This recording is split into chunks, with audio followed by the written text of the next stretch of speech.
Everything we know, from people and ants to stars and galaxies to quarks and atoms, the entire universe, might just be a simulation running inside a supercomputer inside an even bigger universe. Ancient philosophers said that the universe is a dream that we're waiting to wake up from. In this dream world of the imagination, anything is possible. All cultural items, from the dreams of our rodent-like ancestors, to books, to television shows, are merely permutations of the reality we think we live in. Today's age of computers and video games places simulations at the center of our cultural consciousness. A select group of us perform simulations for fun and profit, and we call them games, role-playing and otherwise. We live to run simulations. Join us on the Simulationist podcast as we explore our culture of simulation. Hello, everybody. Welcome back to the Simulationist podcast. This is the 138th iteration of the show. My name is Josh Trelevin. I'm Ryan Kirkby. That other voice on the other mic that you hear is co-host extraordinaire. That's who you are. Yeah. We're recording this on the 26th of April, 2015. Yay! You're getting it right consistently now for the year. Yeah. Well, we'll see what happens. Now here's what you got to do. Come November, I want you to start messing up and go 2016. Yeah. So that way, once 2016 rolls around, you'll finally have it in your head. Okay. We're gonna be doing that as a long-term practice theory for you. Then we'll see how that meshes for your mental landscape. All right, I'll try that. Mm-hmm. We'll experiment with my brain. Well, it's okay. It's a controlled experiment. Nothing too major. Just making sure you get the date changed over in a timely fashion. Sure. So I suppose we should go on to the upcoming news and events going on in the local area. Yeah, if there's anything happening, I don't know. Well, that's the thing is this coming Friday, apparently it's going to be May 1st, which is, hey, 1st of May, May Day and all that fun stuff. No, forget all that. Forget, May the 4th. Forget, anything like Cinco de Mayo. Forget it all. Because May 1st, Avengers 2 drops into the theaters. Bam. Okay, yeah, so you're looking forward to it? I have both a desire and a fear for the first Avengers to become the worst of the series. Mm-hmm. Because it's a great movie. I love watching the Avengers movie. But let's face it, you watch a trilogy of movies and you're like, well, the first one was real good when it was released, but it's nothing compared to the second and third one. Like, the series really doesn't take off till halfway through the second. Then, man, they are a complete full-blown thing. And the third movie, why even watching the first two when you can watch the third one twice, man? Okay. And so my ultimate desire and somewhat fear is that the first of the Avengers movies will be the worst of them, because $1 billion being the worst is a heck of a nice low watermark for you. All right. They seem to be doing everything right. They've got all their ducks lined up for the next round of superhero movies. I'm looking forward to the Ant-Man one. That one looks to be humorous and epic at the same time. But yeah. This Friday, Avengers 2, Age of Ultron, coming down. Probably not going to see it opening night. Probably won't even see it by the time the next iteration gets recorded. Okay. I anticipate there's going to be a large amount of crowd, so I'm going to wait for them to wean down just a little bit, and then I'll go. Okay, cool. And then, on the 2nd, it's the first Saturday in May, which is Free Comic Book Day. Now I'm looking forward to that, because it's free. Well, here's the thing. I believe this is going to be one of the bigger Free Comic Book Days in a good couple of years in either direction. Okay, cool. Well, Avengers 2, everyone's going to be, Avengers, but let's go get some free Avengers comics. And they do. One of the free comic book is the all-new, all-different Avengers, which apparently Vision counts as being all-new because he's kind of an amnesiac, so he doesn't have the same personality. Okay. They have a Miss Marvel, but it's the new Miss Marvel, not the lady who's currently Captain Marvel.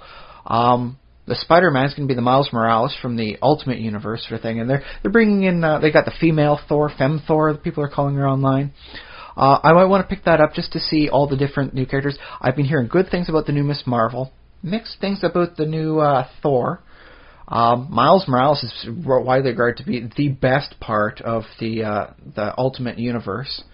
And I read The Ultimate X-Men for a while. That was some good reading, some amazing artwork. But if they say the new Spider-Man, that's going to apparently be incorporated into the mainline stuff, is like the best part of it, well, by all means. That said, if I had my choice as to which spider person to take from a different reality, it would have been Mayday Parker from the Marvel 2 line, who would be Peter Parker's daughter, who did not survive, apparently, in the modern universe. Okay. But she was awesome. She rocked. She had a lot of good style and fun to her. Very deep things. Like, she felt bad whenever something bad happened to the villain she was fighting. She wanted to stop them, but she never wanted to hurt them. Okay. So when one of them wound up, getting like oh no, there's some webbing on my hand, and I try and throw a grenade, but the grenade's not going because it's stuck to my hand through webbing, and boom, he dies. She feels really bad about it. This is something that gets her for like a dozen, comics. Is like she's always double checking what she's doing. She becomes very much less cavalier about just webbing out everywhere. Yeah. So I do like that, the concept that a villain's thematic demise, because let's face it, you go back to even the golden age of comics, it's a huge thing, like, I will let them cause their own death and I won't feel bad about it, haha. No, she actually does feel bad. She is that much of like a soft heart. Mm-hmm. And I kind of like that. Plus, she had a really sweet personality. It would be kind of sad to lose the supporting cast, but better to exist, without your supporting cast than not to exist at all, because that Marvel 2 line is completely shut down. But yeah, I suppose the Miles Morales will be a nice guy to have in there. It doesn't mean you can't bring in the Mayday Parker from another potential alternate future, at some point. So it's all open now that they're bringing, the best of all the worlds in together. So thumbs up. Yeah. That said, Friday, maybe you people out there, you don't like the concept of people running around in spandex hitting things. Hey, is there just out of curiosity, is there a spider people, is that a thing in D&D? Did anybody ever write up, a sort of a race that you beside could the drow? They were kind of a spider people. They were so very spider-oriented, it was creepy. Let's look at Spider-Man, though, for the powers, though. You have your wall walking. Uh-huh. You have your spider climbability in D&D. Okay. You have your super strength, which, for D&D, I don't know if you'd have to go to, extreme strength, but maybe if they had, a bonus, a small... You can give, the count as being, double their strength score for the purposes of lifting and all that sort of thing. Then it doesn't affect combat too much, but you can still, I lift the beam over so that way, or I lift the portcullis up and that way everyone can, escape the dungeon. Okay. And the last thing is the webbing. Although in Spider-Man, depending on which universe version of Spider-Man, the webbing might be just a scientific thing that he came up because he is super genius. It is traditionally that way, although they have tried to incorporate it to varying degrees of fail in the modern universe. Or was that only just one of the movies that they did that? In the movies, that's how it works out. They tried to put that into the comics because, dude, you know how many people watch that movie? Yeah. So it helps to make sure it's got a nice smooth. I mean, I don't know the exact number, but it was millions of people. Do you know how many people buy an average issue of a comic? One of the better selling comics out there. Do you know how many people buy? 100,000. Okay. So it's 10 times the amount of people. Yeah. Bam. But I have to say, I not being a super Spider-Man fan. I mean, I like Spider-Man, but I don't follow Spider-Man too closely. But I actually kind of enjoyed that. The spider might, he might extrude the web just naturally. Yeah, but unfortunately his wrist isn't his bum. So it's where's that stuff coming from? I don't know. It's evolution. You can have animals can swap out body parts. They can their arm can double as a reproductive organ in octopuses. And yeah, you kind of have to go further away from mainline, the chordates, the ones with a spine, in order to get those weird. A spider's not a chordate. No, but you're incorporating that into a chordate, so it's the closest equivalency is going to get weird. That said, I mean, you do see some weird things happening, especially when you get down towards the annelid area. Torsion is a big thing. Now, if your bomb was to be placed above your head, how good do you think that would be for your health? Just general. It'll depend on other factors. I suppose how many chimichangas you're eating? Everything else being equal, that would be kind of difficult because, actually, no, I could see it being fine. You could live with it. Well, see, that's the thing. For most creatures, it would be, in fact, a problem because your waist then suddenly gets over top of your mouth. Now, if you're a hindgut fermenter like a rat or a rabbit who winds up eating what they excrete at least once through, I guess that's an okay thing. But the annelids have that as a weird, crazy thing. Torsion is what they call it. Is where their digestive tract kind of loops over on top, and it's like, oh, hey, your bum's on your forehead.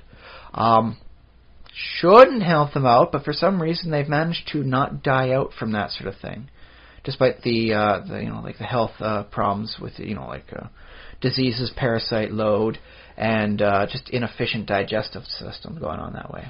So you can see some really weird things that you won't see normally. Like you don't see like a creature's bum on its head for almost any other species. Thankfully, that's kind of a weird thing.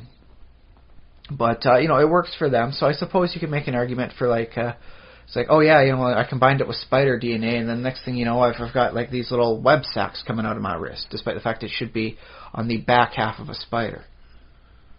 And I mean, heck, technically it isn't even like the butt of the spider there. That big like sac at the just behind their legs, that's devoted solely to making web. That's not really much else than that. Oh yeah. I guess, yeah, I mean... It takes a lot of resources to do something like that. When they put spider DNA into goats, it was the milk that came out. That was a really bad, really ill-thought-out scientific experiment. They just put a silk-making gene into the milk production of a goat, and then were surprised when they weren't able to get goats, spraying silk out. Yeah. Because too bad. Well, that's not what happens with spiders either. It was a really ill thought out experiment, because as a spider, to make the web, they have all sorts of fun little like a loom, a bio loom in their their body, making the web out as they need it, and it doesn't just come squirting out like that. They kind of have to. Have you ever seen people making turning wool from a sheared sheep into actual wool as like a yarn? Like on a what do you call it? A spinning machine or a? Well, even before that, what they have to do is they basically take the stuff, and they pull at it carefully. Oh, it's a carding. I think it's carding. Is that what it's called? I believe that was what that part of the process. That's where we get the word cardigan. Yeah, there's a whole lot of names for every little step in there, and I won't fault you for not knowing them all. I don't know them all because I don't do that to wool on a regular basis. But yeah, they don't just take the wool and then just like, oh, poof, all of a sudden it's yarn. No, what they actually have to do is they got to pull it and they sort of tweeze it and play with it. And the spider has little organs that effectively do that with the silk. So no, shooting out silk is something that doesn't happen in spiders, except for a very few species that usually use it only to help move themselves down when they're leaving the webs or thing. They'll catch themselves some air that way and effectively parachute downwind to a new home. Oh, that's kind of cool. It is actually really, really cool. That explains how Spider-Man could get around. You know how... why does he shoot his web off? What is he touching there? Sometimes, no. You can actually make an argument. Make a parachute. Effectively, that's what he's doing. It's just ballooning, where he just like catches the air, in which case he just goes downwind whenever he's doing it. Doesn't get a lot of speed, but he can do it. Mm-hmm. Not tactically advisable for like in a fight, because he's kind of like this Spider-Man is a sitting duck. So I can kind of see why they'd only do it when he's leaving the scene. I mean, he could, because all you have to do is shoot a big droplet of web, and a shot of webbing is, I believe, what the technical term is for. Okay, a shot of web, and then it flies out up into the air, and then a certain number of milliseconds after it leaves the body, that's when the chemical reaction happens. So then it poofs out into a nice balloon, and by that time you throw it diagonally into the air, so it's like 100 meters away from you, and then it poofs out into a shape. So you can actually do the whole spider swing, like you see him in the comics, underneath a relatively stationary balloon. So we'll call it semi-stationary, because when he's pulling on it, it's moving. So yeah. I assume it would be a little different. But he's not like Winnie the Pooh, I'm just a little black rain cloud. No, nothing quite like that. That said, I actually wouldn't mind seeing that once in the comics, just to shut people up about where's that going from? How can he possibly shoot? He's up at the top of one of the highest buildings. Did he hit the Superman's backside? And he's just hitching a ride. No, it's not. One, Superman's in a different universe. It's kind of a long shot to hit. Two, no, we can actually. There are other flying heroes in the Marvel universe. Yeah, but I can imagine Tony Stark being not anywhere near as okay with Superman, on the whole prospect of, I got webbing on me. Superman's like, I'll just fly around at like Mach 7 and just, have it like melt off me with the friction. Tony Stark's like, it's gotten into the wiring and everything, because that's how Tony Stark is. He's charismatically curmudgeonly on that sort of thing. Yeah, is he like a Don't touch my tech. perfectionist? He's actually really up against people like mucking around with his tech, and that would, I guess, include Spider-Man hitting it with webbing when it's not for the purpose of like insulation or anything. How come Tony Stark doesn't implement webbing into the Iron Man suit? Or did he ever do that? I don't believe he actually has. Although he did for the Civil War make a suit of armor for Spider-Man. He used his colors because he's my tech, my colors is what he says. Okay. Spider-Man really didn't use it very much because they both have different styles. Tony Stark is high show and high force of power. That's why he's got the big beam on his chest that shoots out. Yeah. When ideally he could have like a few little remote drones buzzing about him doing that sort of thing. For him, it's all about him. It's got to be me, me, me. As he describes about Loki, he's a bit of a prima donna. It's all got to be me, me, me. Spider-Man is like, dude, I am wearing, like, I don't even think it even qualifies as like high-level spandex. I think it was like most of his outfits are like cloth he's wearing. Mm-hmm. So he does not take, like, oh boy, just like take a shot towards my chest. I can take it. No, there's no armor. There's no armor on him. He heals bruises fast, but that's about it for his defensive capabilities. So he's all about causing the distraction. So the webbing causes the distraction stuff. Tony Stark's not about distraction because that focuses away from him. It's all about him. Okay. And so, yeah, they have different combat styles in that sort of case. You'd have to really press Spider-Man down into a corner to get him to like go up on a one-on-one sort of boxing rock'em sock'em fight without like doing distraction stuff and doing his little. Well, one of his best weapons for Spider-Man is his ability to anger his enemies through his snappy banter until they're mucking up stuff and I'm running straight into a wall. Oops, now I'm unconscious. Which, by the way, is never not hilarious. I know technically you could cause some very nasty injuries that way, but when a person like does something stupid and runs straight into a wall, it's kind of hilarious. There you go. I mean, Spider-Man even causes misinformation about himself. There are times when like a robber, is like, I got a hostage, I got a gun to her head, and Spider-Man will put his like hand to the floor and like and 2 fingers to his temple, doing that psychic thought sort of thing that people do. And the guy's like, what are you doing? He's like, I'm summoning the spiders. Because I'm Spider-Man and I can do that. And next thing you know, the guy's all freaked out, like, where are the spiders coming from? Quick web to the face. The guy's out of commission.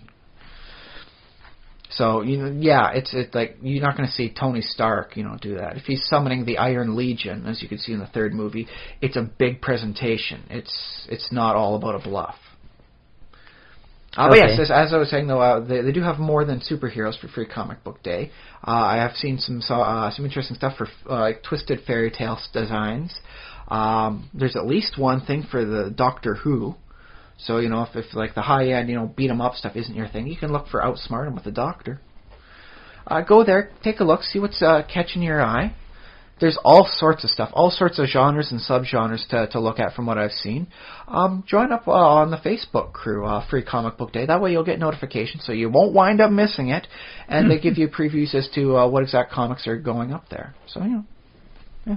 That's the big news story of the week. Cool. So pay attention and don't miss out. Don't. If you miss out this week, you're going to have to wait another full year for your chance at more free comics. Yep. That's pretty harsh, dude. Yep. So don't miss out. Get a good night's sleep Friday night. Wake up nice and early Saturday. Shave, shower, brush, do whatever your morning routine is, and then dress up nice and proper. Don't just go out there wearing your dirty clothes and all that. You wear like a comic book T-shirt. Yeah, find a good comic book T-shirt. What's that you say? You don't have a free comic book T-shirt? Well, you know what? You're going to a comic book store. You get your free comics and look around, see what sort of shirts they have. It's not always about the comics with those guys.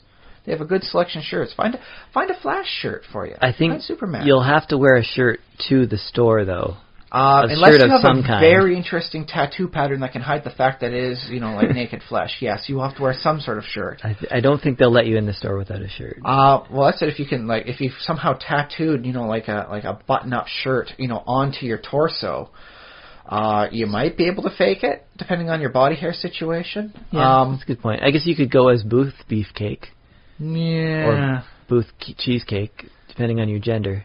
Yeah, you're going to have to play that very, very carefully. You know what, maybe it's just best that you find any shirt rather than trying to get away with no shirt.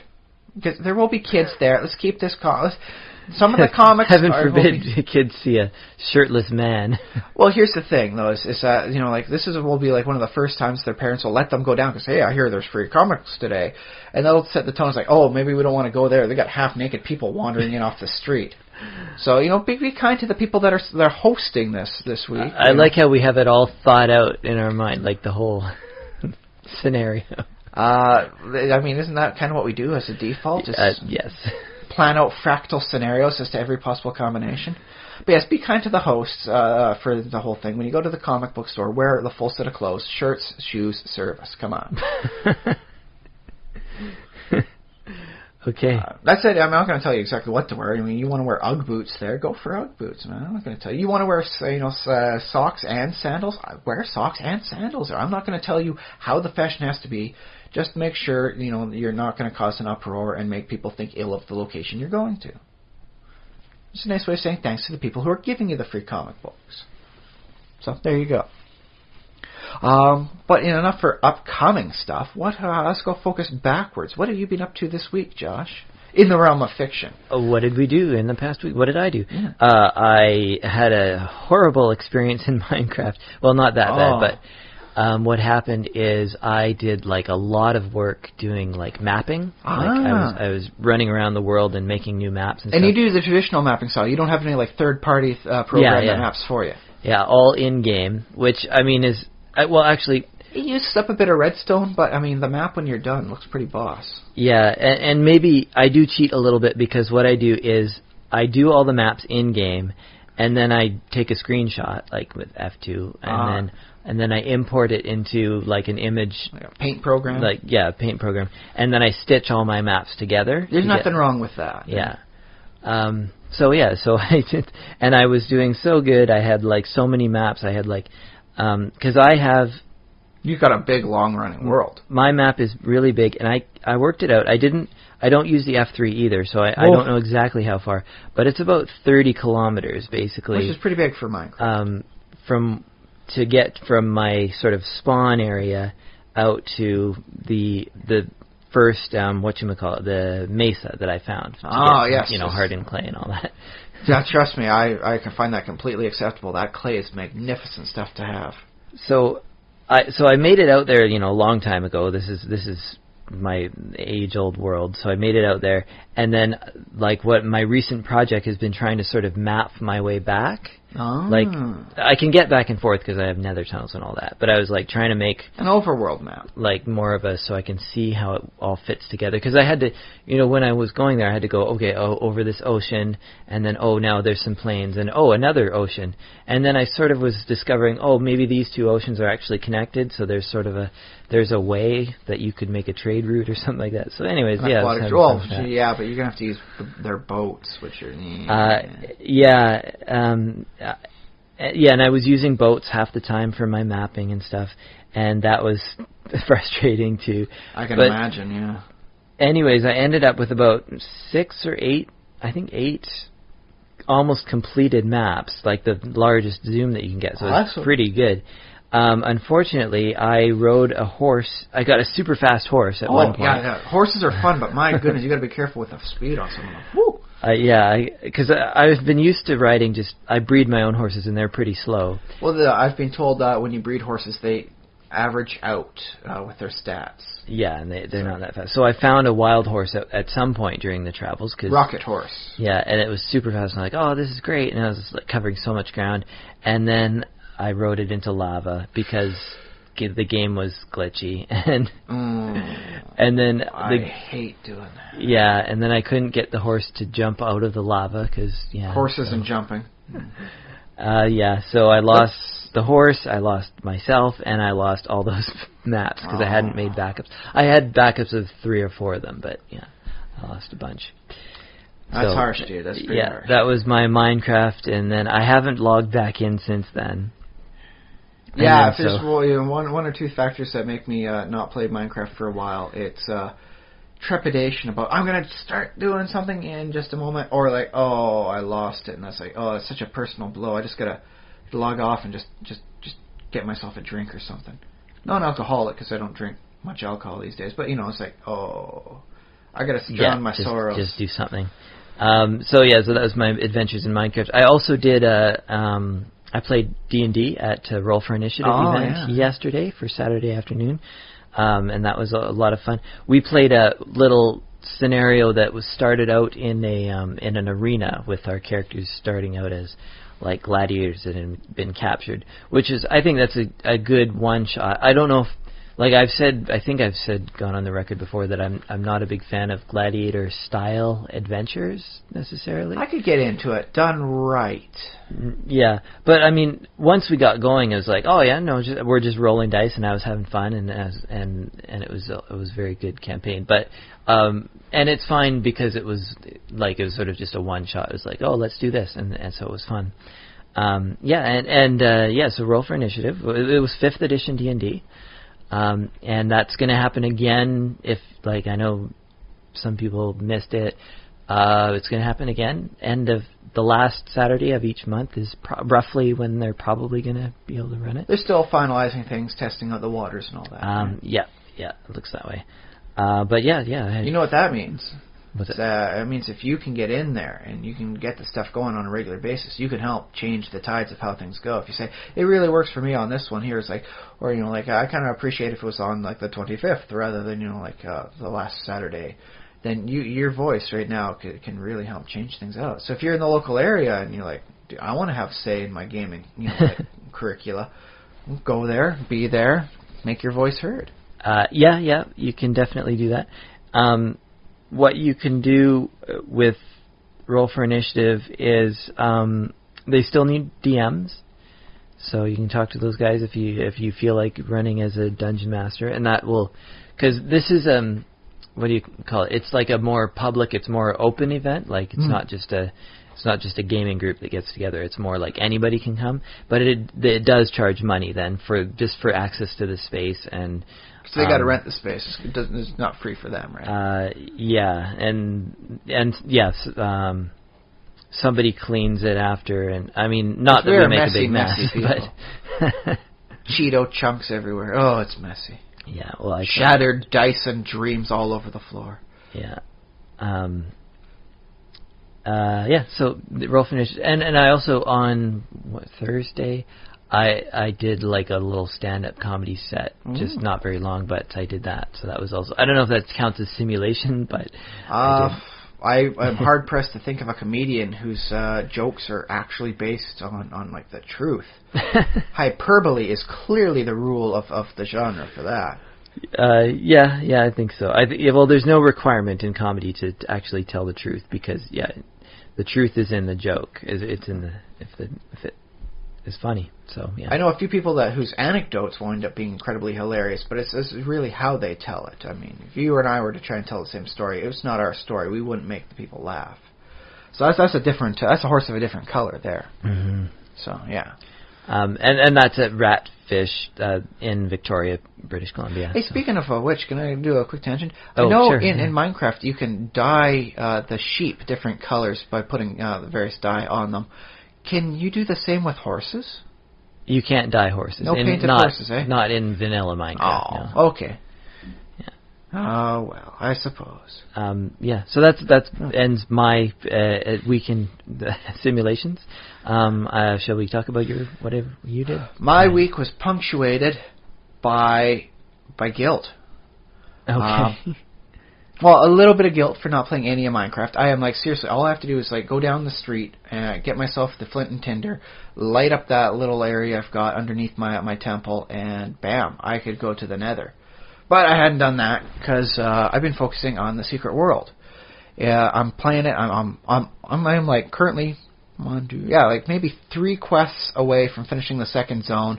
I might repeat a few stuff because I really like the storyline bits they have there.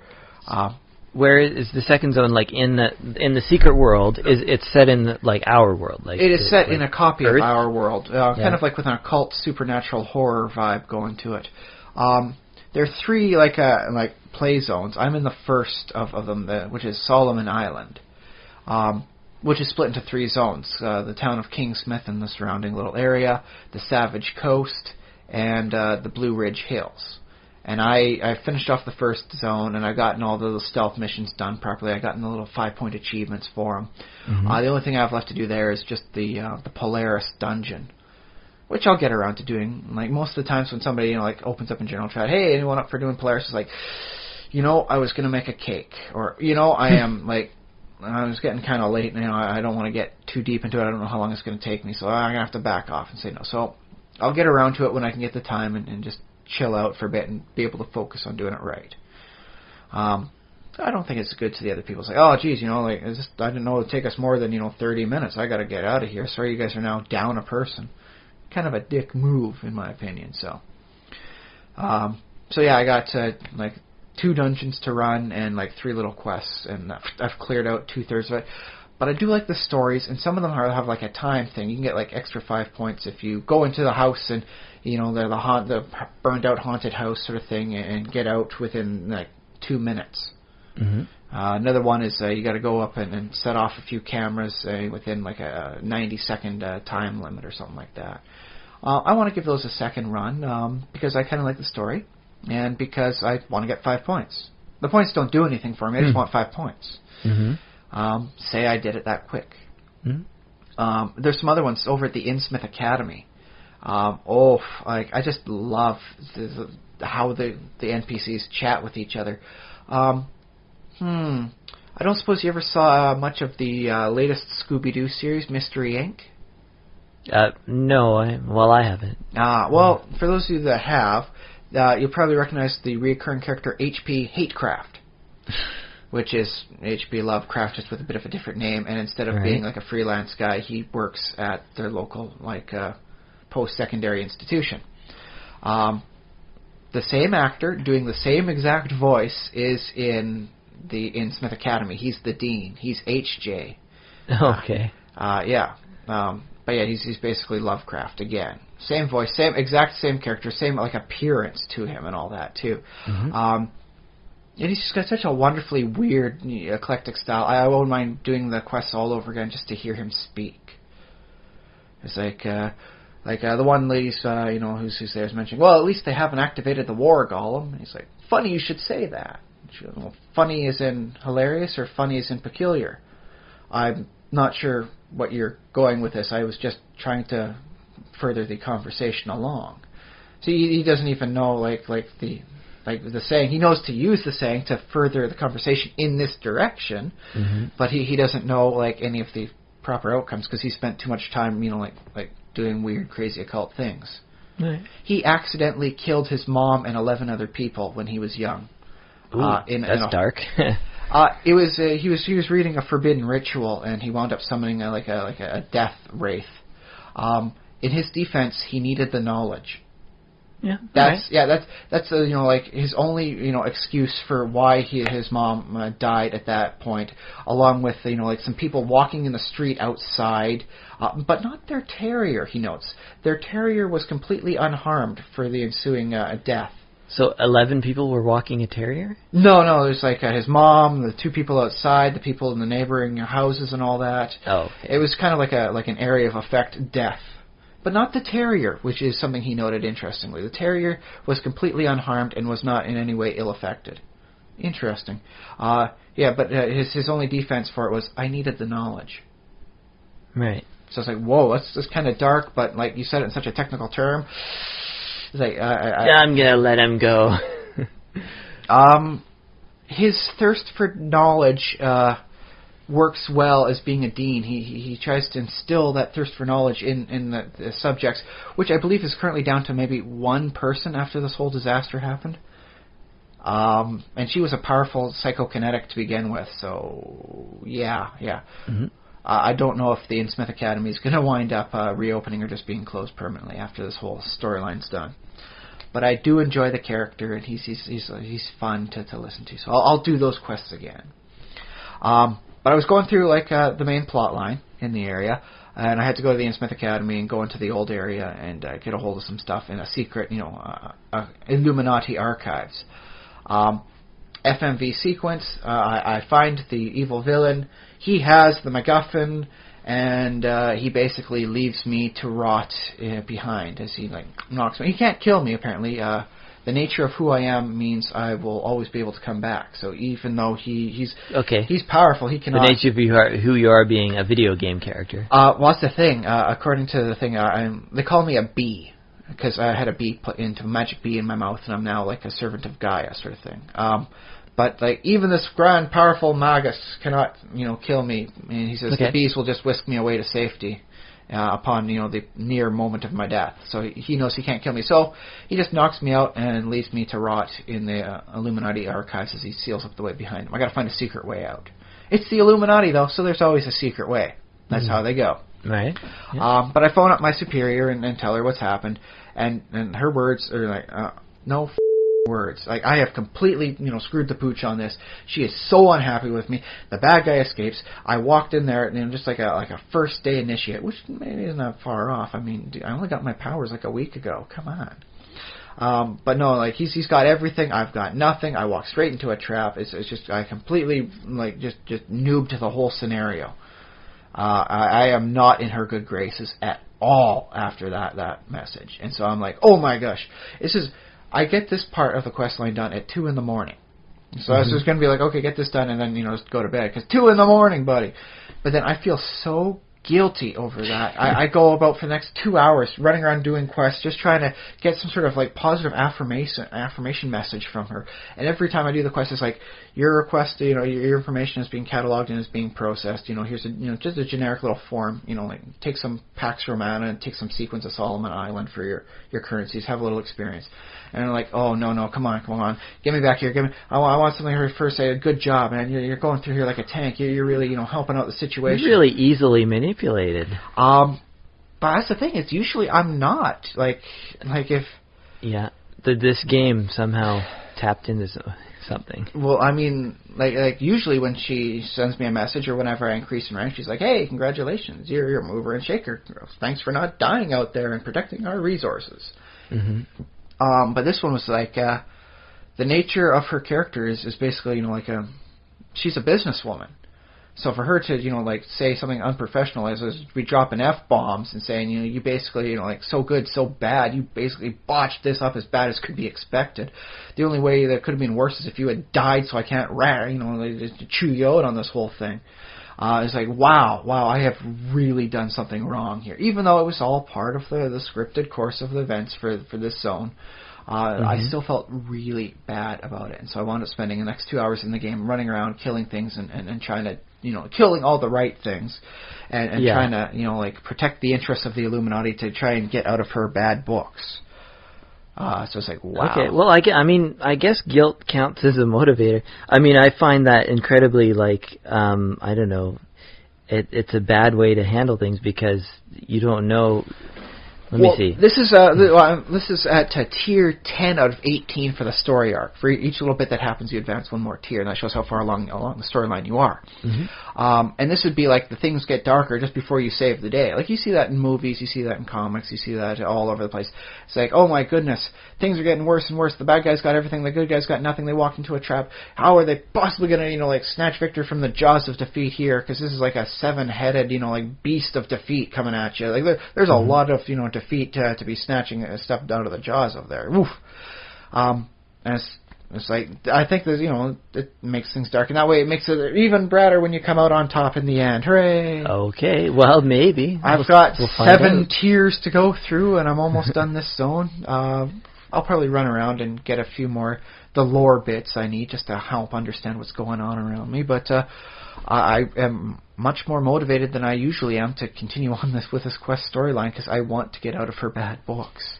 Yeah, but it strikes me almost like it reminds me now of the narrator, or not the narrator, the computer in Portal, because the computer's always blaming you for screwing up, and That's right. Take a big fat look with your big fat eyes. Stuff like that. Yeah, and GLaDOS and all that, yeah. Yeah, GLaDOS.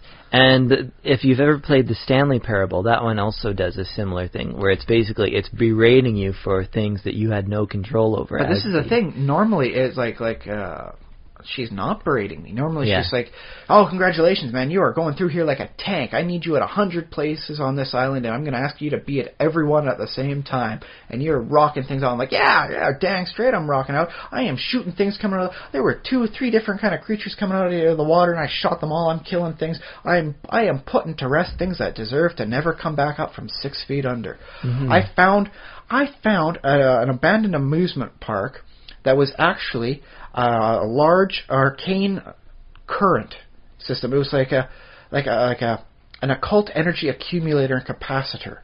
I discovered it. I killed the psycho carnies within. I destroyed the boogeyman, and then I overloaded the circuit to prevent this thing from forming back up again. Mm-hmm. And then I gave the plans to my boss. She dug that. She was so... I'm going to run that... When I get the time tonight, I'm going to run that over again just so I can get her to say, you rocked out. These plans are great to have. Congratulations. That's cool. And it fits into the... there's an archetype of the... I guess it's the imperfect boss. I guess it's ultimately the father. It's the of the Jungian Carl Jung, or the Joseph Campbell's version of the father that you're always trying to appease, or get his approval. In this case, it's a supervisor, and in a lot of games or in stories. Well, that's the thing is they have a much different style. I've played through parts of this as the Templar, and there are some places where I help out a person. Like in this one zone, there's a black house. You find the spirit of the lady who was unjustly burned alive in her own house for things she never did, simply because she fell on the wrong side of superstition, and I make sure her last request of having her ashes scattered to the sea is met. And my boss sends us you don't need to go door to door exercising every ghost on the island. That we have resources that need protecting here on the island. Try and focus that way. Mm-hmm. But if you do it under the Templars, it's like, hey, congratulations, you're doing good work here, and you're making amends for horrible stuff. So the boss man there, Sonak, Mr. Sonak, he is much more happy for you doing a general good deed. Then dude, that was not in our interest. We have no interest devoted to this house. Why did you waste your time there? Yeah. But even that wasn't as bad as her dropping F-bombs and how badly I mucked up that situation. It's like, whoa.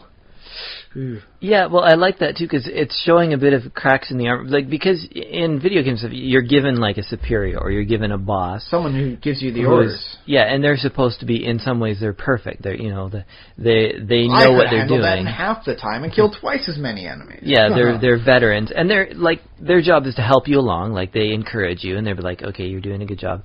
But at some point, you realize that there's cracks in the armor. They're not. Maybe they can't hold it together because they have their own problems to deal with, and this is sort of the you realize that they're not perfect, and at some point in this story you have to take over, and you have to you encounter them, and you realize that they're weak, and you have to somehow make up for that, or even rescue them or something like that. Well, trust me, for the Illuminati, it is clearly shown that not everyone, in fact, everybody's not perfect. Yeah. She explains, everyone here seems like a bunch of loonies and whack jobs and coke heads and all that, but they're all part of a large decision-making matrix. And so what they do and what they're expected to do as part of the organization, they are great at.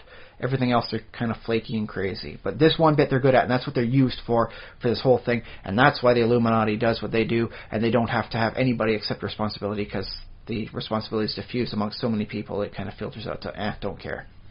Interesting. But she's clearly not a perfect person herself. One of the missions I finished up, I sent the message off to her, report back, and it's no actual response from her. But from the system administrator, saying, listen, she can't come to the phone right now. Open bar. She'll get back to you when she can. There's a meet and greet with an open bar, so she is not answering her phone. Yeah. But I like that. She can take on she has that tool in her arsenal that she can say something she can say, you screwed up, this is your fault, even though it wasn't. It clearly wasn't your fault. But she can say that to you, and that can in turn motivate you to do a better job. That's funny. In my defense, I do have a working theory right now that Beaumont, the villain of this area, is actually Loki, the Norse god. Okay. So he's a little bit beyond my power rating right now. He does refer to himself as a god, and all these years he says, and I was looking for a hammer. Looking for Thor's hammer. Well, the MacGuffin's actually kind of like a sword. So. Okay. So that's my current theory, because there's a lot of Norse influences going on here. The Nordic people came and they did something, and the First Nations people are protecting the island forevermore, and that's why they didn't like the white man coming in, or doing that huge mining pit in the Blue Ridge Mountain area. But whatever. Okay. So yeah, that's my current working theory. So I believe if he qualifies anywhere near as an actual god or just immortal, he is well beyond my capabilities. I don't know how that alleviates me from walking in and just letting him get away with the item and the information and the knowledge and all that. But yeah. That's my excuse. But I gotta go finish more quests and parts of this year. I gotta get back in her good book. Well, I like that too. The fact that that character was very sort of one-dimensional, and occasionally shows. Well, she was a corporate, female executive, and she's like a valley girl. She starts off as. She'll even admit she was a valley girl until she got abducted by Illuminati frat necromancers. Yeah. When she beat their heads in there, hey, you can't do this to us. We're Illuminati, and she's like, okay, listen, if you're part of a secret cult, don't admit it, even under torture.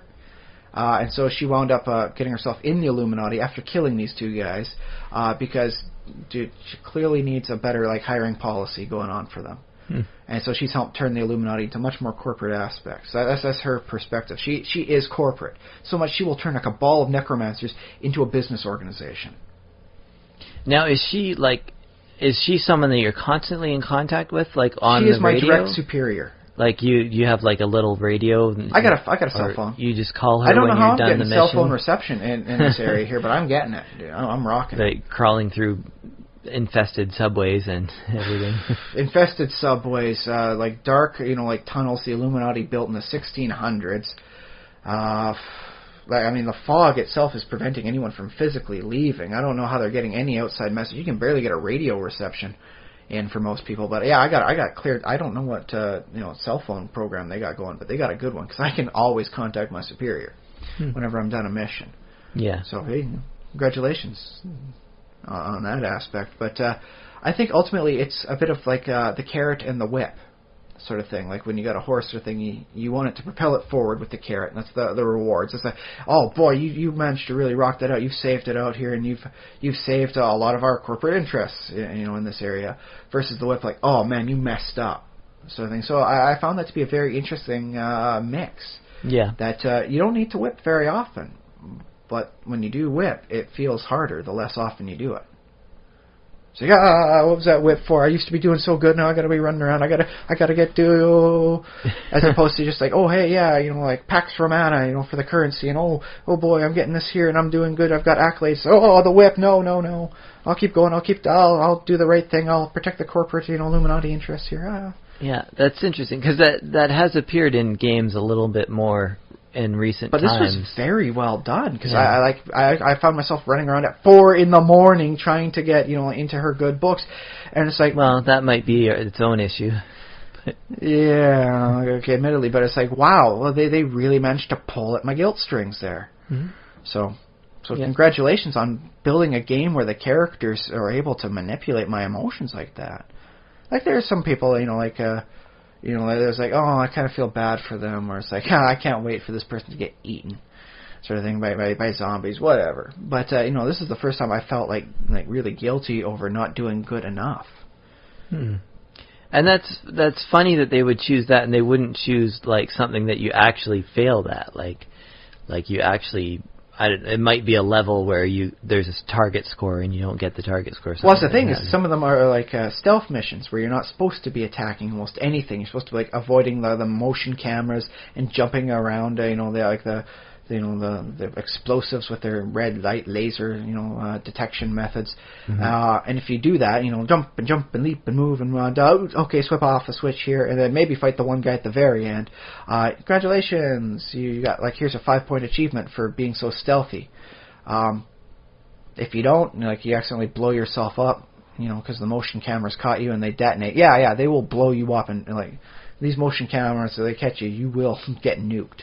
Mm. It's like okay, no big deal. You just gotta start over at the beginning, keep on trying until you do it.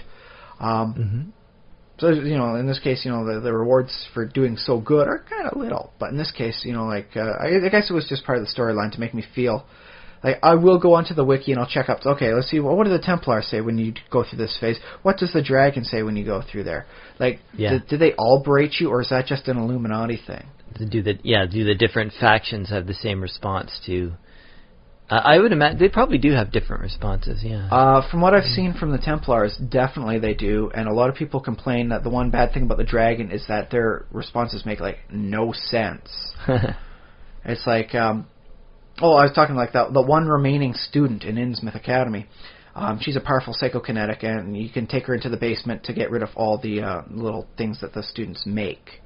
They're basically familiars, is what they make. Just little sackcloths that move, and the creepiest of groans. God, I like to kill them just to make sure they're not making those creepy sounds all the time. Mm-hmm. But when I finish it, as is the Illuminati, it says, "Hey, congratulations! You've really helped show her potential. And you showed yourself as a good mentor to her. I hope you made sure to put this as a good sell. We'd hate for her to go to London once she graduates." So, despite the fact that she's in evil Hogwarts, there's still a chance she'll wind up going for another faction when she makes the choice. Okay. I did a quick Google up, hit the wiki, see what it says. You go to the Templars, they say, "Oh, she's great. It's too bad she's a product of the Illuminati flawed education system. But, you've shown her what a good, solid mind can do, and maybe this has changed her opinion of the alternate options she has." One of her teachers belongs to, a Templar family, but she decided, I hate these cabals, I'm just here for the children. I'm out of the secret organization stuff. I'm just making sure the kids get good education. So she doesn't have a high opinion on the Templar. So if you're a Templar going through there, maybe you raise this kid's opinion as what the Templar are like. Okay. The Dragon says she features heavily in our plans. She is chaos incarnate. We knew that you would lead to her, and we knew that she would come out. There is no need for you to report on a working system. So it's well, thanks, guys. Thanks. Thanks I really feel good for helping out there.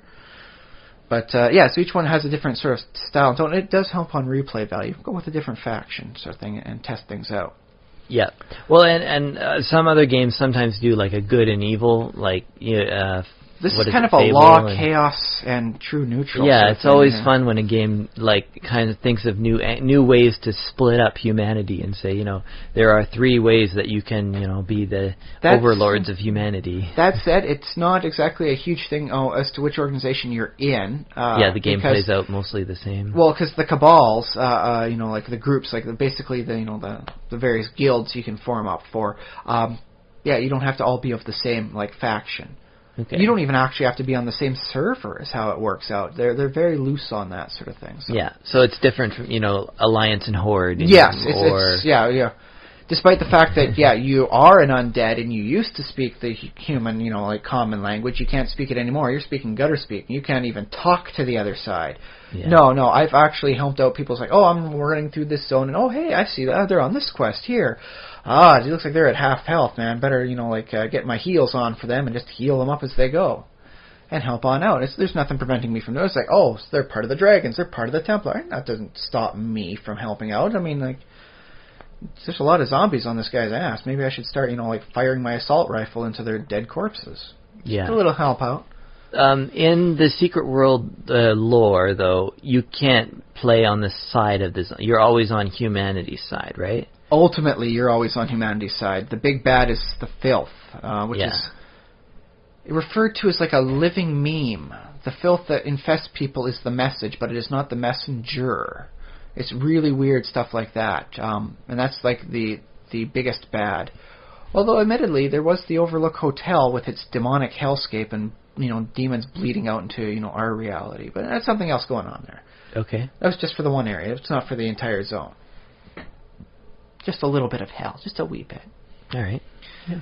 But yeah, that's been my week, is an interesting manipulation of emotions. Oh, that one more thing. That Nice. reminded me. We did actually do a podcast. I don't know if we covered it in depth enough now that I'm thinking about it, but back in the day, I think we called it In the Service of the Empire. We were talking about the benefits and merits of sort of working for, I don't know, the government or, a corporation or something. A power source. Yeah, basically. having a patron of some kind versus sort of being your own person. So if listeners are interested, they can go back and listen to that episode and hear more of our thoughts on that.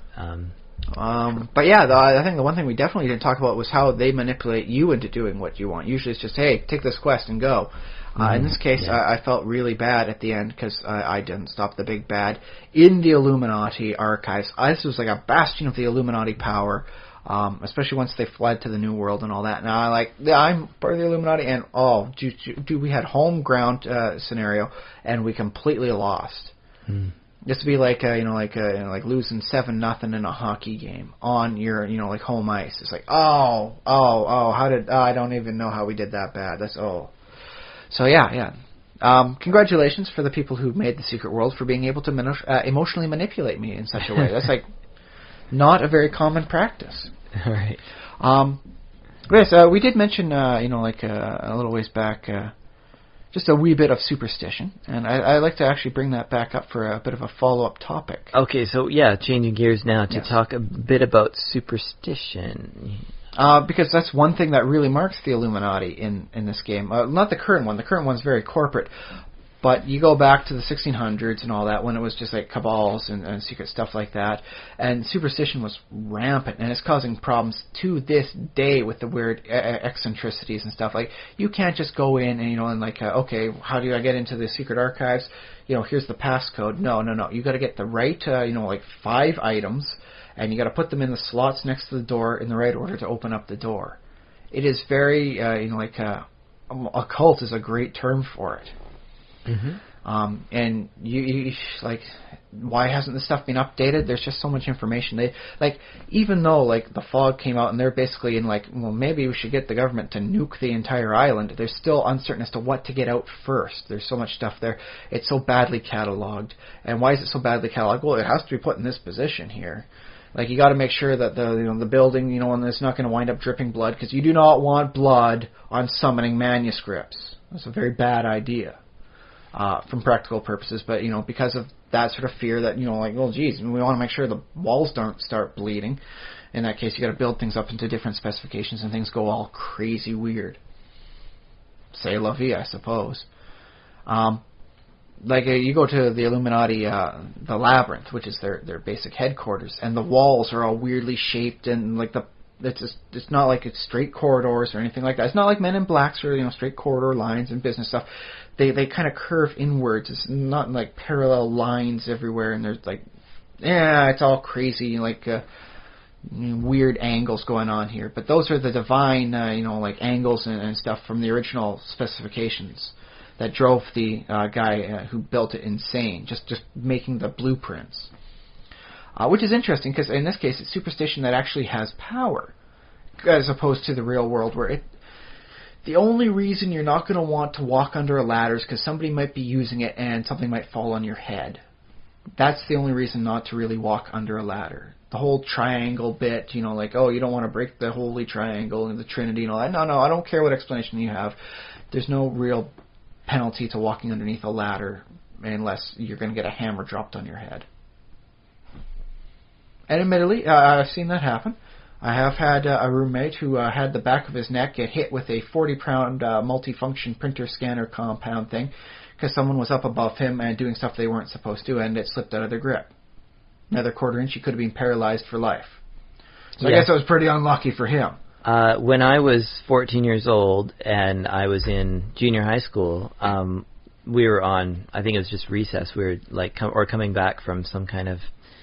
It wasn't actually recess because there were workers on the roof of our school, and they were I guess the roof had been flooded or whatever. It was not draining properly. Yeah, the roof wasn't draining properly. It was one of these gravel-topped roofs, you know. I always hate the gravel-topped roofs, man. Even a small slant forces the water away. Yeah.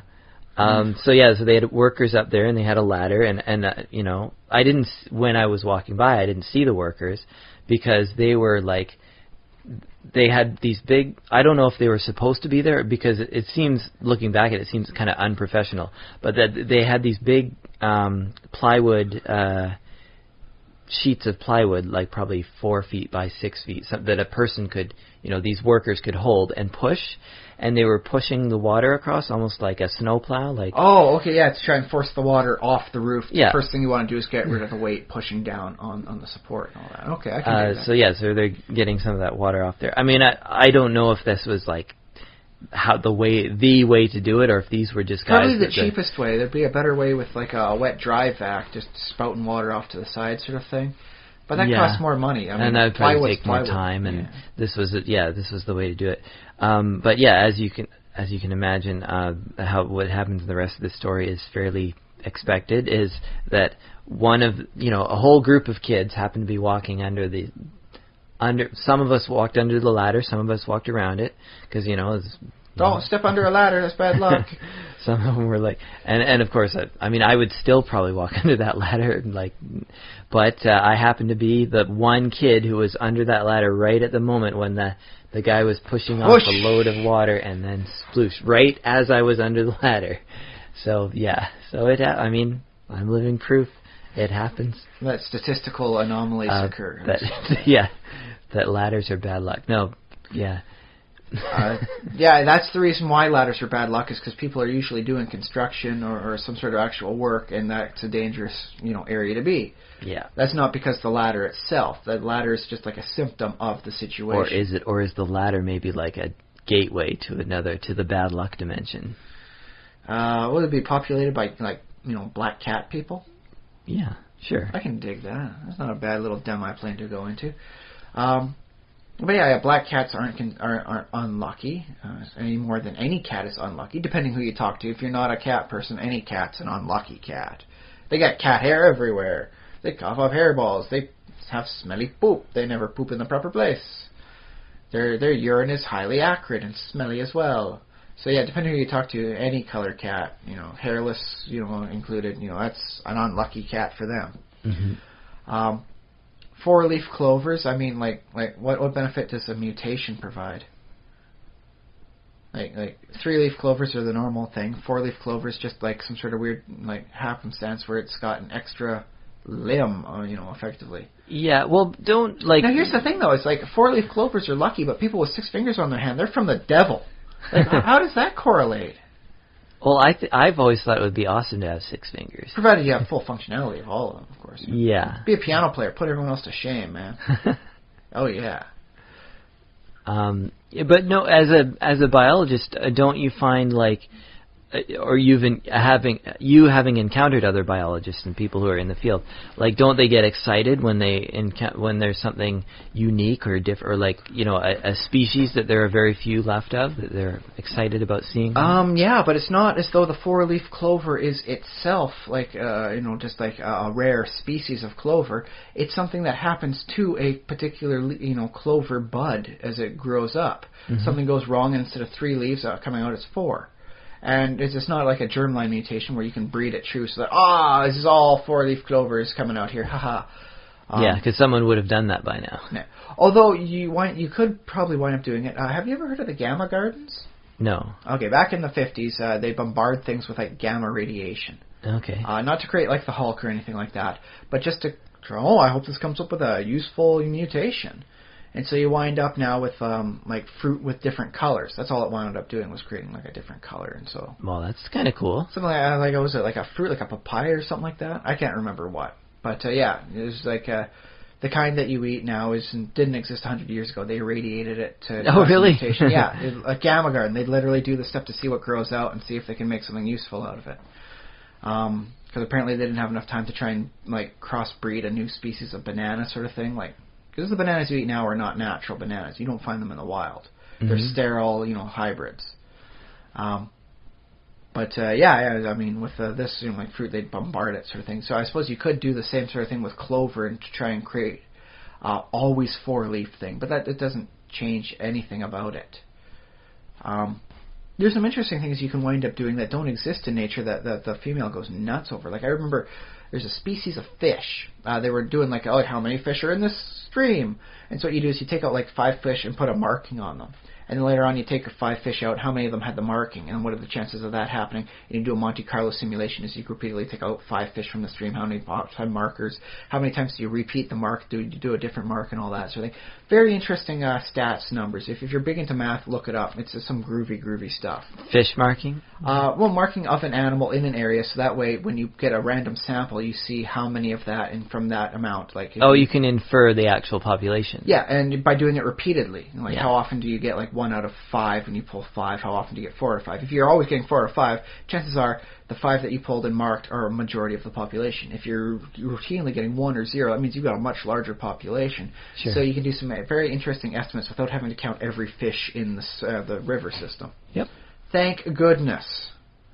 Because that would be a really tedious chore. But what they did was they put like a mark on the fish's forehead, a nice little spot, so that way they could figure it out later. Turns out this is like liquid aphrodisiac to the females. Like this spot will never happen to a male in this fish species, but a male fish with this red spot on his forehead, he is like all of a sudden it turns him from a fish into like a Fabio fish, man. The ladies just swoon over him. Oh my goodness. So yeah, I mean, there's some weird things. It'd be like if you grew an ear out of your forehead and all of a sudden like the ladies just went nuts over how sexy you were. Like no ear naturally grows on your forehead, but apparently that's what turns women on. So I mean, there are some interesting weird things that you can do with mutations and that sort of stuff that wind up causing interesting benefits you would never otherwise expect. But no, an extra leaf on a clover is not going to do anything aside from a bit more of a resistance to insects eating it, and maybe a little bit more photosynthesis. But even then, that's a pretty slow extra for the added leaf you have to put up. My guess would be that 3 leaves are probably optimal, otherwise 4-leaf clovers. That's because generally it does the happen. thought, Yeah. If 4 was better, chances are 4 would have taken over by now. Yeah. So yeah, I mean, there's no benefit to having a 4-leaf clover aside from saying that you plucked a freak. Okay. Yeah, it's statistically anomalous. So it's like, oh boy, look how lucky I am. I found something that was, off of the bell curve. Well, I mean, there's something to be said for statistical anomalies. That's fun to see and talk about. Statistical anomalies. We're talking about them, aren't we? Well, but that's the thing, as their importance or non-importance. If you want to talk about like long odds, like helping attract other long odds in your favor, you are more likely to die getting a lotto ticket than you are winning with that ticket. The odds are so far against your favor. So, true. If that was if like something that was incredibly rare was lucky for you, then wouldn't people be keeping like the winning lottery ticket instead of cashing in? And I guess the other thing is if you have statistics. The chances of you you haven't done anything like before this, and then the next situation, like new day, you wake up in the morning and you find a 4-leaf clover and you win the lottery. Now the chances of getting both of those are actually the chances of getting this and that. Well, I guess it depends how long you're looking for the 4-leaf clover, because I've been told it's not that uncommon. You just need a little patience to find one. Okay, but either way, the chances... And it's like 13.1 million to 1 of winning the big lottery. Yeah, either way, the chances of getting both these two things is the product of their respective probabilities. Yes, because they're mutually exclusive events. Yeah. So the probability of 1 times the probability of 2. So we'll say 1 in 1,000 for a 4-leaf clover. Like how long patience you have before you find that as you're looking through the clover. Times by 13 million, so that's like 131 million to 1. Yeah. There's your probability of having both happen to you, not the probability of either one but not both happening. Yeah, so technically, like finding that 4-leaf clover, it doesn't increase or decrease your odds of winning a lottery, but it actually does decrease your odds of both happening. Of the two of them happening. Yeah. Okay. And realistically, I mean, the point being, it's not correlated with anything else. Yes. But that's the weird thing about like fiction is that very rarely is this not like a random event. It takes a very hard writer to write this sort of thing, and you're like, oh, finds a 4-leaf clover, doesn't change a thing. Actually, walks under a ladder, doesn't change a thing. I want to explore where this idea came from, because we all say, oh yeah, debunk it. Yeah, and it has nothing to do with the other thing. One thing has nothing. But there must be a reason why we have that intuition of a rare thing happening. That's an omen for us. Like, for some reason... Well, it doesn't happen very often, so it must mean something when it does. Like seeing a comet in the sky, or a meteor. Seeing a comet, or seeing a bird on a certain day, or a rare falcon. Or a certain number of birds. I mean, there's that whole bit about, you see crows and you count them: 1 for luck, 2 for health, 3 for fortune, 4 for, whatever, and all that. So I'm wondering if there might actually be some... It's probably not statistics or probability, but there might actually be something that's signaling. There is a few where I've been able to find out. Their thing is, there's one superstition. It goes in a rhyme. That makes it easier to remember when you rhyme it. Trust no man, not even your brother, whose hair is of one kind and beard of another. So it's like, don't trust somebody if they've got like blonde hair but a black beard, or vice versa. Okay. What's the reason behind that? Chances they're dyeing it, to disguise themselves. They're trying to lay low. They are a criminal. Haha. No, that can happen. No, I mean, my dad had a different colored beard than his hair. It's just how it goes sometimes. Don't trust any man who looks into his cup before he drinks from it. Because only a poisoner is afraid of poison in his cup. Because that's how they think. In which case it's like a Sherlock Holmes deduction, or I guess maybe a King Solomon sort of thing. I want to stick on the man with hair of one color, beard of another. Yeah, he's black hair and a red beard or something like that. I'm wondering if that's sort of an age thing, because that might happen to a guy who's 45 to 56, 50, 60. Yeah, he's just the end of middle age, so he's starting to pepper up. Yeah, maybe so he's not a young man anymore. So not just the 1 or 2 little grays I got going on my hair right now. I got 1 or 2, just single hairs, but they're not starting to form a color-based trend along certain paths of my scalp. You can't trust his naivety. You can't trust that he's just a kid who's easy to manipulate, and sort of you can understand a kid's motivations. Like a young man up to 35 or whatever, he's driven by certain, he's driven by this and that, and and then there might be a period of But he's not so old where, it doesn't matter to him. He'll always tell the truth, because, dude, he's old. What's it going to matter to him? Yeah, he doesn't This care. is the kind of age where a guy is most likely to be lying. Yeah, exactly. See? I don't know. That's probably just complete. Because my alternative explanation was it's an anti-establishment thing. Because you know how people used to wear the powdered wigs, right? Okay, yeah. How many people actually walk around with that sort of hair color? Actually, powdered wig white. So here's the thing. Is they'd still wear beards, how many people have that hair color? Probably not until you get to the very old people have that sort of silver, white hair color. So trust no man, not even your brother, whose hair is of one kind, the powdered wig, and beard of another. So if they're part of the establishment, they're the wig bearers. Don't trust them, because they're in politics, man. Well, I like that better, because I feel like hair dye was never really perfected until sort of modern times. Well, you'd be surprised the stuff people would. I don't want to say you be careful of that shit people used to put in their hair, but no, that is actually what people used to put in their hair. Yeah, it's literally poop. They would literally put the dung of certain animals in their hair to help increase the luster, but they still didn't wash with soap. So yeah, issues. Yeah, issues. The little nursery rhyme about Little Jack Horner's a political thing. Little Jack Horner was actually a British politician. Okay. Some guy wrote a thing in the newspaper.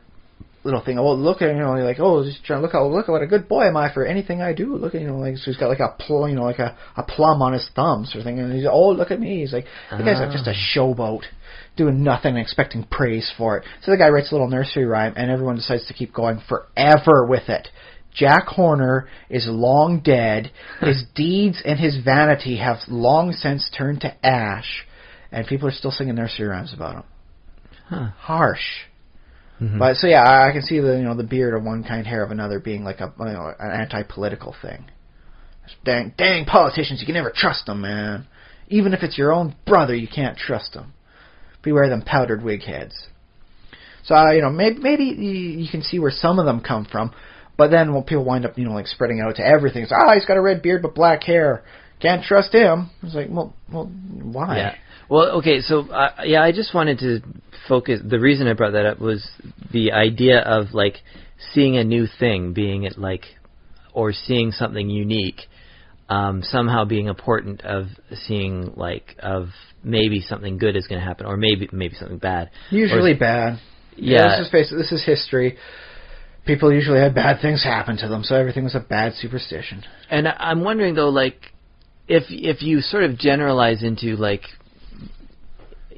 first day, like early in spring, you see buds on trees. You see the first flower, songbird of spring. Yeah, a robin. First robin. That's a. In which case, it's not the rarity, but the start of something. It's like, this marks a new day, a nice new chapter. Start fresh. In which case, it's a good luck omen in the fact that, according to association, you're starting fresh, and thus you have no bad luck with you. So it's kind of like a sliding scale.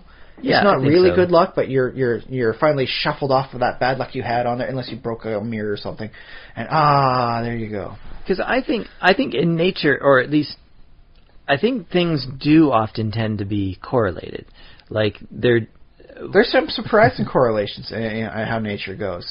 Very subtle, but very, very utilitarian. And you're probably, if you guess every time that something weird happens that it's related to something else that's completely normal, like, I saw a weird bird. Oh, well, it's a new season. Or, I saw a new bird. Well, it's because you're you traveled south for, you dummy. You didn't say enough Hail Marys when you went to church. And then this bird is the devil bird. Oh, I guess we'll work down the devil bird now. Yeah. So I think it's completely natural and reasonable to sort of to align weird things happening with, saying, I'm going to connect it somehow. Or, seeing a crow or raven was seen as a bad omen. Why? Because they hang around corpses. And so I guess there's a potential for a negative parasite load. Like, people get sick around ravens. Don't eat a raven because they have the souls of like the dead people. No, actually, they just have the parasites that person died from in them because they ate them. And now you eat that thing. Congratulations, that raven was just like a secondary, intermediate host carrier. Yeah, weirdly, I don't think people ever ate ravens too much. There's a reason for that. Yeah. Yeah. They're a carrion bird. They have they're a smart bird. They are perhaps one of the smartest birds on the planet, but they will have, given the chance, a very large parasite load because of their eating habits.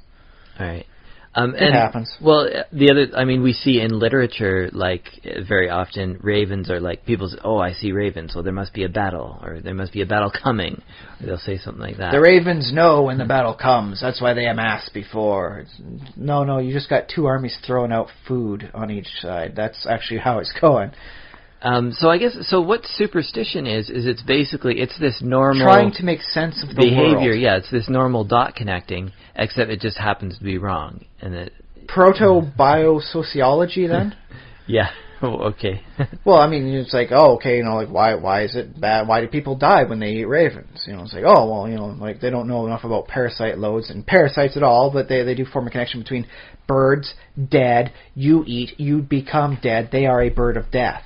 Mm-hmm. So it's like, okay, keep away from ravens, don't eat them. They've got like the souls of the dead on them and all that, and that's why you die when you eat one. Congratulations for finding a link there, and there is a link, but you kind of got the reasoning wrong. But whatever, sure. Results are really what matters. If you wound up like having less people die from actually eating raven, even if they were kind of starving, well, you did a net good. That's all I can ask out of history. Yeah, I guess we can look to the Bible has very specific rules about animals that you're not allowed to eat. Pretty sure ravens are among the unclean animals listed for in the parasite load reason. Leviticus. I think the pigs are the same sort of way because when you're going through a desert, pig meat spoils so much quicker than anything else, and thus you wind up getting like sick from eating diseased pork. Yeah, I've heard that. Well, I mean, even to this day, if you don't cook pork meat properly, you can get you get trichinosis, really weird, all sorts of diseases and all. Yeah, you can. Pigs slop around in the mud. Mud carries a lot of the stuff that gets us nasty, and the pig just winds up being a secondary host. Sorry, it's how it goes, buddy. Yeah. You want a completely disease-free pig, you have to raise that pig in a laboratory. That pork ain't coming cheap. Although I remember, this might be a fringe theory, but I remember hearing somebody saying that one of the possible reasons for the prohibition against eating of pork was because pigs, they were thought to be somehow like either fallen humans or like somehow related to human. Later on, Jesus did put a whole host of demons into the pigs and then cast them into the water. Because that whole I Am Legion, read it up. It's actually kind of it makes Jesus look out to be a pretty good badass. Yeah. Because they kind of look a little bit like the pink. I mean, heck, we can take some of their blood and we can use their heart in our transplants these days. Yeah. With a very little modification. So it's like, wow, they are pretty close to us. And so when it says, like, what does it say about, like, humans when one of their closest comparisons and equivalencies is the pig, the animal whose name actually means disgusting. Yeah, pig. So, yeah. Think about that for a while. It's just a rumination point. Yeah, and the fact is that, like, you don't, I mean, yes, you think of, bugs and rats as dirty, but it's like when you call a human a pig, you don't, I mean, people call humans, I guess they call them rats and stuff too. You rat, you weasel, you pig. It's almost it's an identification of humans are that close to that. Like humans are able to be compared to those animals because those animals, we see a tiny little human characteristic in them. Sometimes more than a tiny little bit. Pigs are pretty darn close to us. Yeah, a lot of habits and manners. Yeah. So yeah, I suppose there's that. But that's I'm willing to buy that as at least a partial thing. It's like plausible. I really don't like eating pigs. They look a little bit too much like us. Yeah. But past the monkey brain, I don't see any connection there. They're too hairy.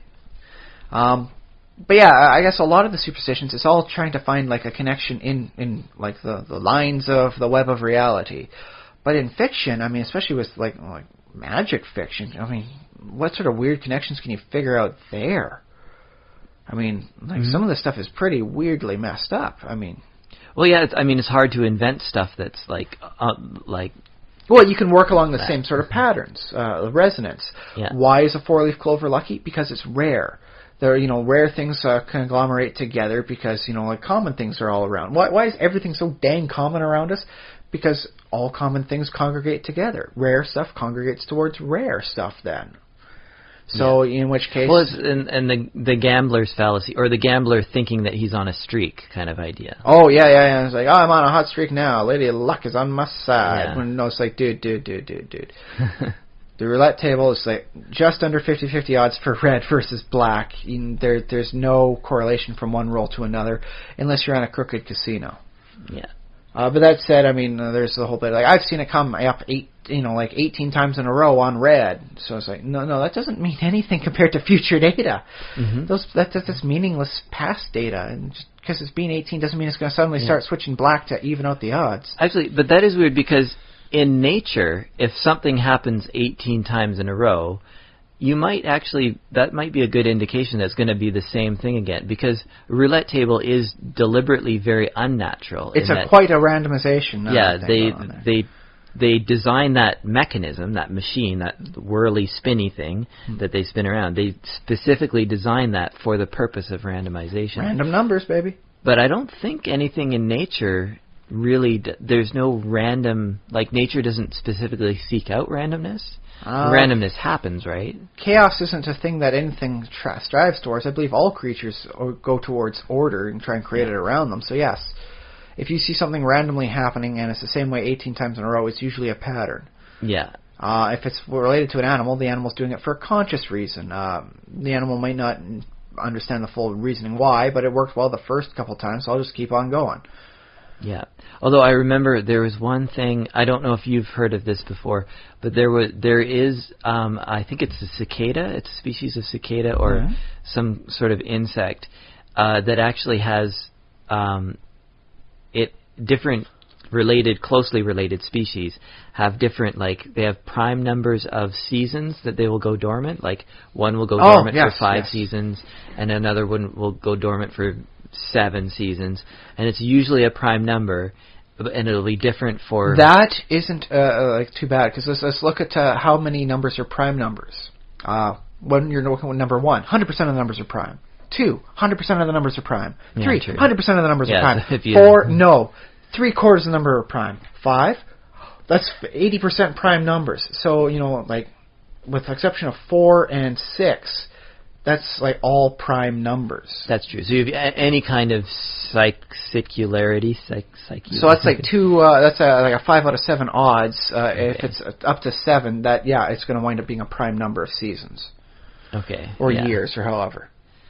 So that's just a weird quirk of how the numbers go with how you're measuring it. If you were to measure it in like days or seasons, heck, we'll do actual seasons instead of years, because that way you times the number by 4. Mm-hmm. Congratulations, nothing's prime, because you can divide it by 4.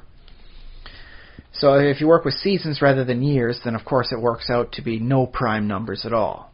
It's just how you determine it. Okay, well, that's your mental perception of how the number system goes. You could work it in days and almost guaranteed to not be anywhere near a prime number. Okay. The higher the number goes, the less chance of it being prime. But I remember there being a theory that the reason that they don't, that 4 years, I think it was a 4-year cycle, was avoided, was because predators might also have cycles, but they might not align exactly, so that a predator might have... If a predator has a yearly cycle, it's every year the predator... Yeah, annual. If a predator has a 2-year cycle, every year the predator's out, every 2 years, and they might catch them on the 4th year. And then the higher number you go, when you reach a prime of 17 or something like that, the predators can't... They would have to exactly hit. They wouldn't be able to have that as cycle. a prime a prey for them in that case. Yeah. And so, in which case they're not bothered for trying to focus their life around that of the prey. If that was the case, then we'd see more creatures with a 100-year cycle.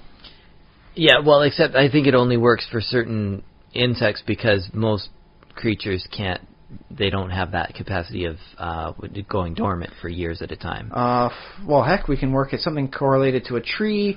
If it gets itself in the bark of the tree, and then, or it gets in with the layers for the rings of a tree, and a tree burns down every 80 years as part of a fire-based cycle, then you can have an 80-year cycle based on the insects.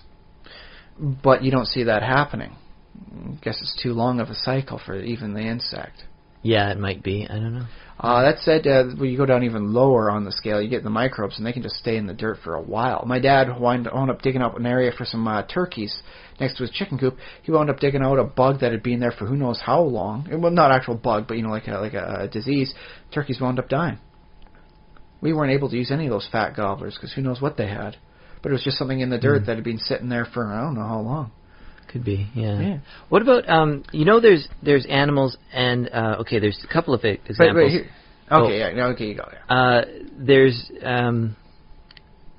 the little antelopes that when they try to avoid predators, they will bounce in sort of random directions, or what they think is random, or what looks like random. Because and basically it sort of has to be in a way, because they don't want the predator to be able to predict which direction the bounce is going to go. Bounce left, bounce right, pounce left, pounce right. You bounce left, they pounce left, and while you're eating, you bounce left, they pounce right, while you survive another day.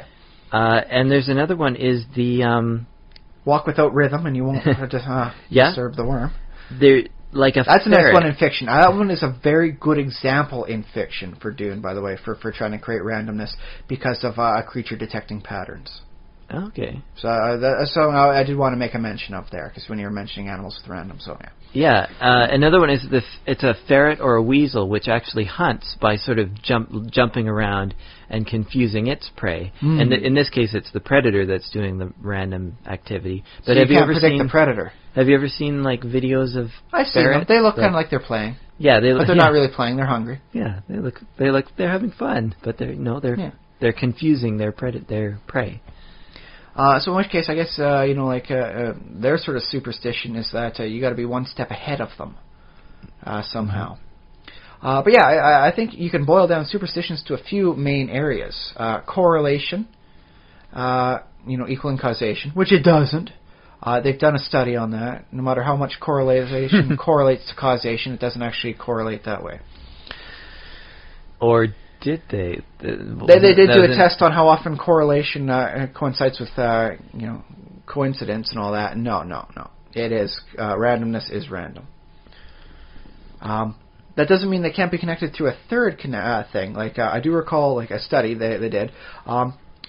And when you go into the higher areas, the higher population areas, you have more prostitutes per unit area.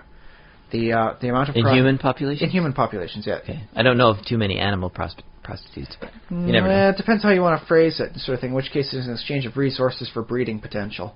It happens fairly often in animal kingdom. Okay. But that's another topic for another day. But yeah, you go down to a small town, it's going to be kind of hard to find a prostitute. You go to a big city, there's a lot more prostitutes per capita than you're going to find, elsewhere. The same can be said for priests. You go down to a small town, you might be able to find one priest. Maybe the priest, works for several towns around, sort of thing. You go to a big city, there's going to be a lot more priests per capita. So does that mean, the priests are somehow causing the prostitutes, or the prostitutes are somehow causing the priests to come about? Oh, okay. When it's really neither. They're both connected to the high urban centers. Yeah. They have they're correlated, but they're not directly causing one or another. Like the priests aren't making prostitutes happen. The prostitutes aren't making priests happen. The population's making them both. Yeah. So there is that, and sometimes you got to find that third link. All right. But yeah, so if rare, promulgates for rare. And that, does that mean, as soon as you start getting, platinum pieces in your game, it's well, you know what, you guys have platinum pieces on you, so I'm going to add an extra 10% to your gold hoard loot that you found, because, money congregates to money. Your high-end, magic art object, no, it isn't actually magic, but because it's so valuable, it attracts valuables to it. Possibly. I don't know. In the real world, there seems to be wealth. The rich get richer, the poor get other poorer. Wealth. I don't know if it's a direct, suddenly your bank account just, when it has a certain amount, it's there is interest rates. In which case your interest rates finally start out performing your charges per month. Yeah. But that's I've been told there's the third link there. You get around enough rich people, they can help you out. Hey, I hear there's this going on here, and hey, also you make a little bit of money this way, you make more money that way. It bankrolls as it snowballs, or vice versa, depending on how you want to look at it. Next thing you know, you're rich, you're well connected. It's hey, I can see this guy here. He's not doing so well as me, but he seems like a good guy. I'll give him a hand. In which case, it's not money perpetuating themselves into their old money stereotypes. It's just I'd help anybody who needs me, but the only people around me are just slightly less rich than me. So we all help each other out.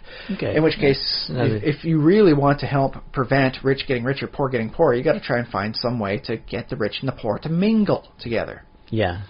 A very difficult circumstance, to be sure, but can't hurt, right? In which case, that's why we have the arts. You get the poor performers, the rich patrons. Hey, they'll give them money. Yeah. So the best circumstance we have of actual equality is the arts. And we can learn that through superstitions. I kind of believe in the arts, so sure. So, there you go. That's one more reason to have a high artistic area around you.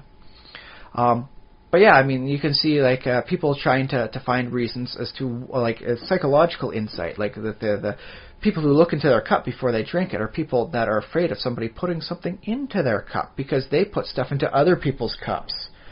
They're the kind of people that slip a Mickey sort of thing, a Mickey Flynn. Or I guess in these days, because it's modern era, roofies. I still prefer the term Mickey Flynn. Oh, I didn't know that term, but okay. Well, you never been slipped a Mickey Flynn? No, not that I know. Oh. Well, it's the same as a roofie. It's the same darn thing. Okay. But yeah. So pay attention to who looks in their drink before they drink it. And that's like the psychological mindset, in which case you're trying to identify the negative people around you by their habits. In which case... Sure, in your medieval, It's a Solomonic wisdom in this case. It would be the kind of like, oh, this, sheep is mine. This sheep is mine. So if I see somebody at the bar, every day, looking at their beer, I think that, they must be a beer connoisseur, or they must be interested in the amber tones of their beer. So now, are they looking at the amber tone and analyzing it, or are they just looking in to see if it looks suspicious? That's what you got to tell the difference of. But yeah, it's a Solomonic wisdom, the whole bit about who gets what, the sheep, and what he does is he sprinkles iron, powder in the sheep. It says, we're all going to turn our back, and each person's going to have to rub their hands in it, and the guilty party will be shown on their hands as to who stole the sheep. And really what they do is the guilty person's not going to touch the sheep. They're going to say they did it. Oh yeah. The innocent person has, I'm innocent. So, I've got the iron filings on me. It looks like I'm guilty. No, psych. It was supposed to go the other way. The person who didn't do it is the person who had something to fear because they were guilty. Mm-hmm. And so it's kind of like one part Sherlock Holmes, one part King Solomon. Yeah. By the way, if you're looking for a nice, time travel, mix-up thing to work with, there's your partner. Sherlock Holmes meets King Solomon. And they've used their wisdom to deduce who's the time thief. Sherlock Holmes and King Solomon team up. Yeah, they both utilize the same sort of, high-end thinking practices. And I can see that going there. But, that's the reason why you don't trust the person who looks into their drink. You don't trust the person who acts as a guilty person would act. And which way does a guilty person act? Depends what they're guilty of. A poisoner fears people putting poison in their drink because that's how their mind works. So you have to think like a poisoner before you think, this is how they would act. So people who act like this are people who likely are like this. It's kind of like putting connecting serial killers to creepy vans and candy. I'm sure, there's people out there who actually want to give candy to kids. I remember getting candy as a young lad myself. Here, little girl, I've got candy for you. Bam! Imprisonment. Why? Because that's the same thing that, pedophiles do. I guess it's a good point, because there's nothing illegal about actually handing candy to strangers, or even if they're kids. Technically that's allowed. And who's going to enjoy candy more than a kid? Yeah. I have seen a kid eat a bag of chips, and there's not even a big bag. Kids love candy. There's a small bag of chips, and this kid was enjoying every chip more than I enjoy a single bag of the stuff. Yeah. And he was enjoying every dang chip, even the small little ones he was eating. He'd pick it up, and he'd look at both sides, and he's a poisoner. No. He's looking at his chips. He was a connoisseur of it, sort of thing, in this case. He was analyzing each chip to see how it was different and all that. Sure. And he was enjoying his bag of each single chip more than I enjoy a full big-sized party bag. Who's going to enjoy this stuff more than kids? But who else tries to get kids to like them? People who, try and lure kids into dangerous places. And so it's the same sort of reasoning, that you don't trust a person with giving candy to kids as a person who looks into their drink. All right. Well, on that note, I should mention. Should I mention that? That's a good time to mention our email address, the Simulationist. I think it would be a good time because there's a lot of superstitions, and so I'm putting forth a challenge this week to our listeners to write in or post a comment on our various sites and say what superstition do they always remember, why do they think it comes from. Yeah. Okay. So how does it connect? Where's the reasoning? The Simulationist at gmail.com. I'll try and enunciate. The Simulationist at gmail.com. Facebook.com/The Simulationist. There's another one. And YouTube.com/The Simulationist. There's iTunes. Just type us into the search on iTunes. You can find us. And hey, we'd love it if you could leave a review for us, or on any of those services. Leave comments, reviews, and anything else. And we're okay if the number of stars you give us is a prime or non-prime number. Yeah. Yeah, I'm not superstitious on that sort of thing. Yeah, that's good. And so we should get into final thoughts then on the. I think final thoughts. If you want to create a unique superstition, especially in a magic game where this thing can actually have real like statistical game effects, start analyzing the patterns of the superstitions you like the most? Is it correlation? Is it rarity? Is it like a beginning sort of thing? What does the superstition symbolize? Because that's really what superstition is at its heart. It's a symbolism of connectedness, or a start of something, or the end of something, and work it from there.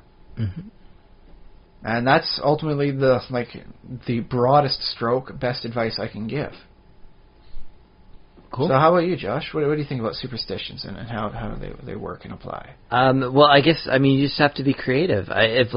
Basically, the idea is we're talking about coming up with interesting, unique superstitions to put in your either fiction, or if you're writing a story, or writing a movie, or writing a game, or running a D&D campaign.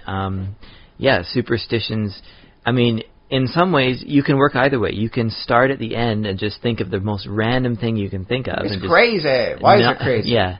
Don't connect it to anything at all, and just randomly have an action. And then later on, you could justify it, or you could let the players come up with their own crazy theories about its justification. Or you could just leave it out, just never explain it. And the other way is do a little bit of convoluted,